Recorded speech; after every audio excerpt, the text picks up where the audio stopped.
Okay, so I don't really want to overhype Cooper Flagg, but darn, he had one heck of a first game, and we're going to see it right here. Let's check him out and see what he was able to do so well. Something that really stood out to me in this first scoring play that he had was he actually started with this ball way back here. These two players on the Lakers, they were already ahead of Cooper Flagg.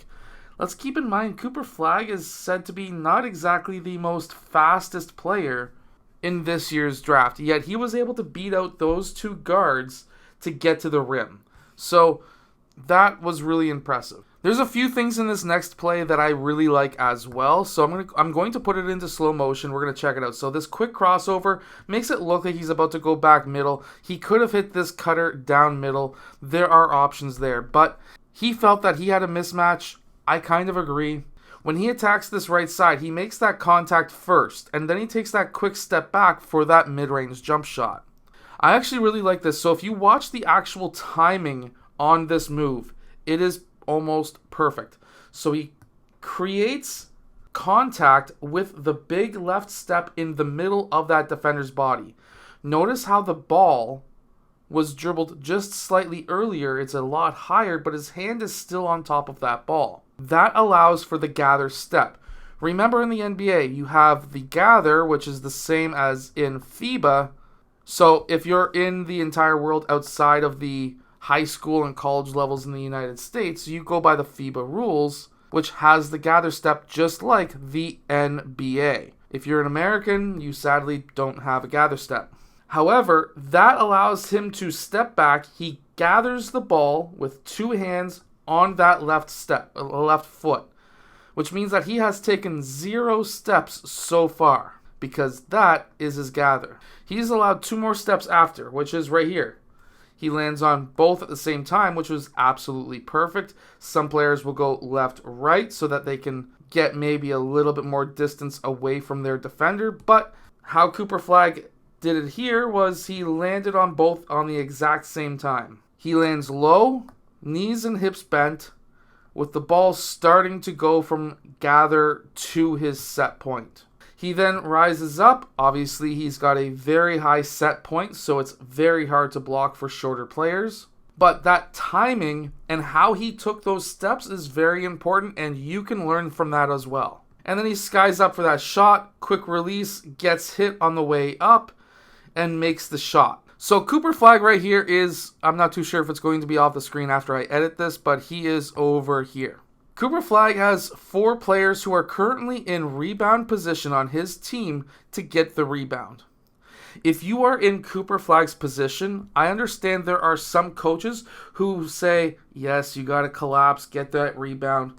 But if you are already at the point, there are currently 1, 2, 3, 4 LA Lakers players who are behind you on this play if you were to leak out. Only 2 are currently in rebound position, which means that you have a 4-2 advantage on those defensive boards, which means that you should be leaking out if you are in that position. If you've got teammates who are smart, like right here, they will pass that ball down to you. He only took 1 dribble, and because Cooper Flagg was able to leak out early, personally, I never understood coaches that didn't want players to leak out early, but if you can leak out as Cooper Flagg did in this play, you are going to be very valuable to a team because you can get that ball down court faster, and right here he was able to finish with the and one.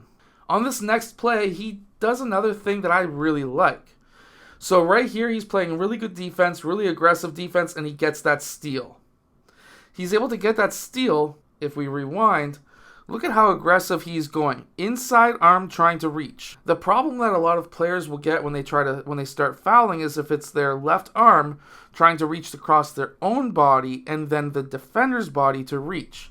However, if you can just get your shoulder into the body of the offensive player and get your inside hand to poke that ball free when he gathers it with 2 hands, well, now you're going to be able to get yourself a steal. This is a very well-known fact for any player who likes to play aggressive defense. He then is able to steal that ball, takes 1 dribble, 2 dribbles. Technically, that first dribble was a collection dribble.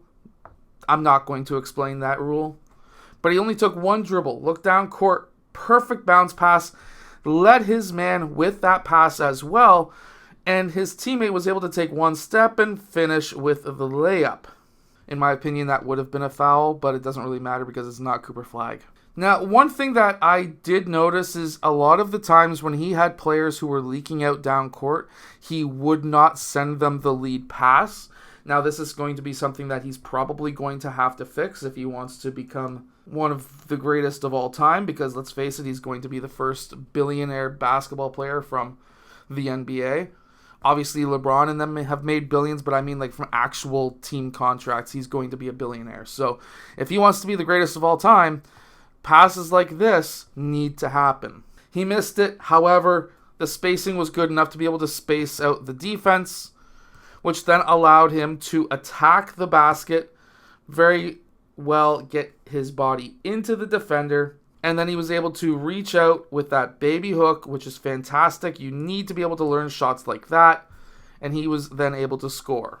Being able to make screen and roll reads like this is showing that he's got some very good basketball IQ as well. So he's got a teammate setting that screen. They tried to blitz him in a way or ice him.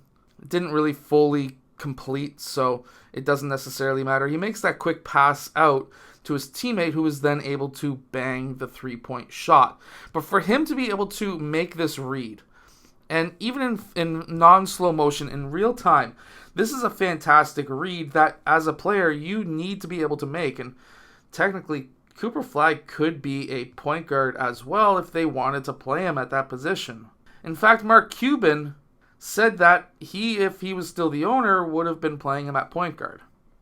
If he was, obviously, the owner and had a say into what the coach got to do. I really like this play as well. So he's leading, staying wide, close to the sideline. Fantastic. Young players don't tend to do that. He's able to attack, goes into that spin, but he has 1, 2, and 3 defenders onto him. His teammate out here is wide open. Does he make the right read? Perfect. He's able to then kick that ball out. His teammate could have made the extra pass here, but I'm not going to say anything because, well, he made the 3. And Cooper Flagg is not lost on defense either. In a help position, while he looks like he could be technically lost, that could have been a strategy looking this way. But either way, he quickly turns and then he's able to make that block from help position, which is fantastic. Remember that help is different in the NBA than it is in FIBA or in your high school games. Because in the NBA, you are not allowed to be in the keys. So normally he would have been sitting his butt right there or potentially right there. Personally, I would be telling him to stand here because he's got a man here. And if he plays too high, this would be an alley-oop dunk. And then if he plays too low, he's going to get postered. So kind of just off to the side right here while he's still guarding both positions would be preferable in my mind. But either way, he's still able to get that block. And then after that block, if we fast forward down court, he then, once again, attacks the paint. Remember, the NBA absolutely loves it when you are aggressive. And I'm seeing more and more college teams, even high school teams in the States in general, trying to attack the key as much as possible. Because by attacking the key, you are going to be collecting multiple defenders, which means that you're going to have teammates out on the perimeter who are wide open for the three-point shot, as we can see right here. If you want to be a great shooting guard like Cooper Flagg, make sure to go check out the shooting guard blueprint that is down in the description below. The shooting guard blueprint is going to give you amazing basketball IQ because it's going to be able to teach you different reads that you can make in the game. But also it's going to give you 8 weeks of training as well, between weightlifting as well as plyometrics and, of course, basketball skills. So definitely go check that out down in the description below. I'll see you guys again in my next video.